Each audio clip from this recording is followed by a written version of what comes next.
The salt-tinged air of Maine always brought a certain peace to Eleanor's soul, a stark contrast to the relentless hustle of her life in Boston.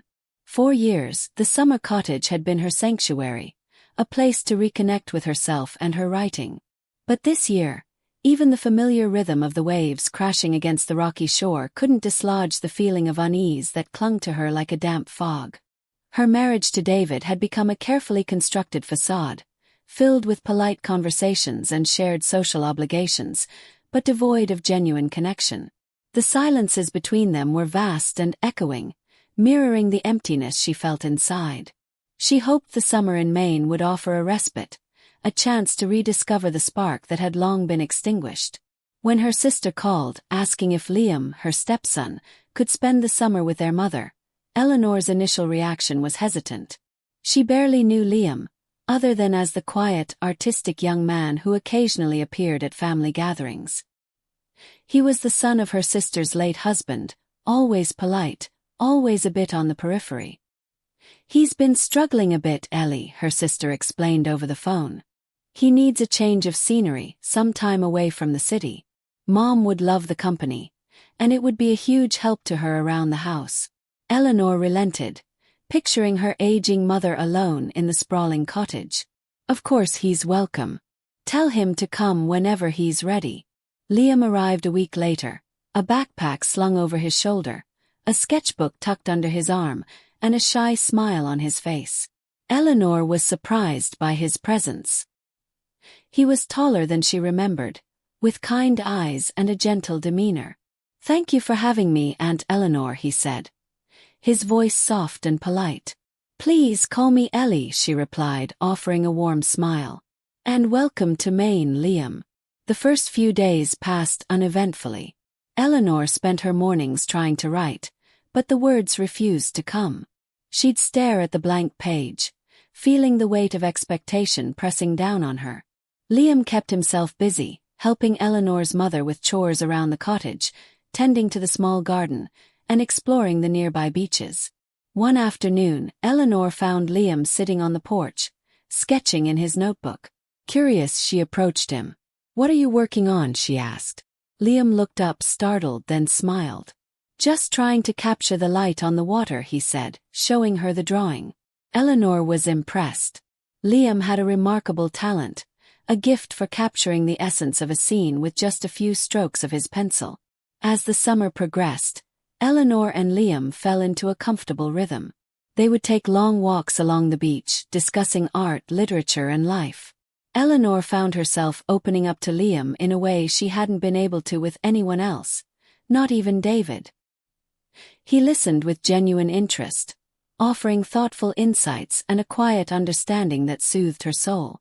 One evening, after a shared dinner of lobster rolls and blueberry pie, Liam offered to help Eleanor with the dishes.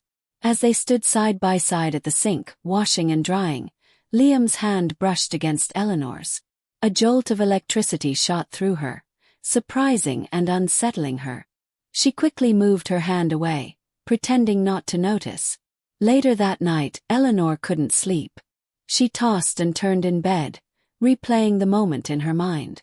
It was just a simple touch, an innocent accident, but it had stirred something within her, something she had long suppressed. She found herself thinking about Liam, about his kindness, his sensitivity, his artistic soul.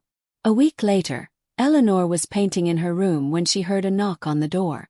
"Come in," she called out, expecting it to be her mother. The door opened, and Liam stood there, holding a small bouquet of wildflowers. "I picked these for you," he said, his cheeks flushed. "I saw them growing by the beach, and they reminded me of you." Eleanor's heart skipped a beat. "They're beautiful, Liam." "Thank you," she said, taking the flowers. As she reached for them, their fingers brushed again, and this time Liam didn't pull away. Their eyes met, and for a moment time seemed to stand still. Eleanor saw a mixture of longing and apprehension in Liam's eyes, and she knew that he felt it too, the undeniable pull between them. "Eleanor," Liam began, his voice barely a whisper. Before he could finish, Eleanor stepped back, breaking the connection. "Liam, this isn't right," she said, her voice trembling. "You're my sister's stepson. I'm your aunt." This can't happen. Liam's face fell. I know, he said softly. But I can't help how I feel. The rest of the summer was a blur of stolen glances, unspoken words, and mounting tension. Eleanor tried to distance herself from Liam, but it was impossible. They lived in the same house, shared meals together, and constantly crossed paths. She found herself drawn to him, captivated by his presence. One night, after David had called from Boston, his voice distant and preoccupied, Eleanor found herself sitting on the porch, staring out at the ocean. She felt utterly alone, lost in a sea of uncertainty. Suddenly, Liam appeared beside her, his face etched with concern. Are you okay, Ellie? He asked. Eleanor shook her head, tears welling up in her eyes. I don't know what to do, Liam, she said, her voice breaking. I'm so unhappy. Liam reached out and took her hand. I know, he said, his voice gentle. I can see it. You deserve to be happy, Ellie. You deserve to be with someone who truly appreciates you. Eleanor looked at Liam, her heart aching. She knew that what he said was true, but she also knew that a relationship with him was impossible. It can't be you, Liam, she said, her voice choked with emotion. It just can't. Liam nodded, his eyes filled with sadness. I know, he said, but I had to tell you how I felt. I had to let you know that you're not alone. The tension was a physical presence between them. As they sat side by side on the porch, staring out at the ocean, their hands touched once again. This time, neither one of them pulled away. Liam looked over at Eleanor, his eyes filled with such emotion that Eleanor's own heart started beating faster. He reached out and gently cupped her chin, tilting her face up to his. I care about you, Ellie, he whispered. More than you know. And before Eleanor could protest, he leaned in and kissed her.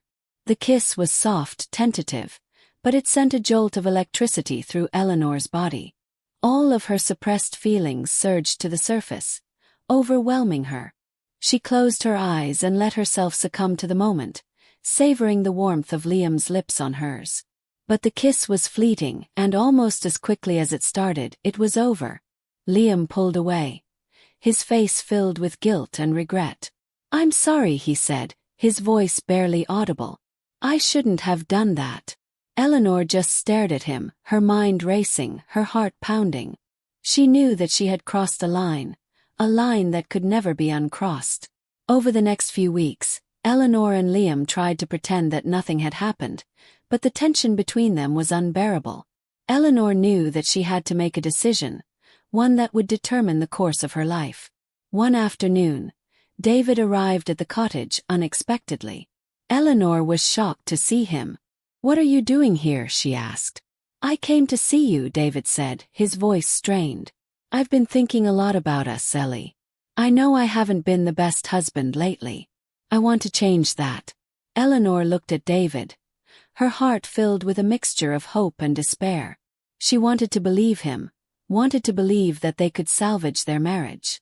But she also knew that she could never truly be happy with him, not when she was still haunted by the memory of Liam's kiss. I don't know, David, she said, her voice trembling. I just don't know if we can make this work.